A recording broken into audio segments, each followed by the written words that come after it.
بسم اللہ الرحمن الرحیم۔ ہم لوگ بھی عجیب ہیں، مرے ہوئے انسان کو کندھا دینا ثواب تو سمجھتے ہیں، مگر کسی زندہ انسان کو سہارا دینے سے کتراتے ہیں۔ جب کوئی دنیائی طور پر اونچے رتبے والا شخص تم کو کہہ دے کہ میں تمہارے ساتھ ہوں تو تم تسلی میں آ جاتے ہو، لیکن جب اللہ رب العالمین تم سے کہہ رہا ہے کہ میں صبر کرنے والوں کے ساتھ ہوں تو تم اس کو معمولی کیوں سمجھتے ہو؟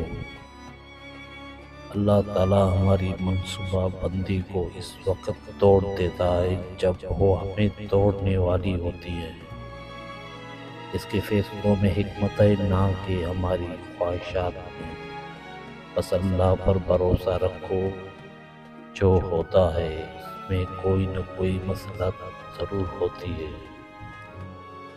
عقل مند ہو نہیں جسے صرف اچھائی اور برائی کی پہچان ہو، بلکہ اصل عقل مند ہو جو اچھائی کی پیروی کرے اور برائی سے پرہیز کرے۔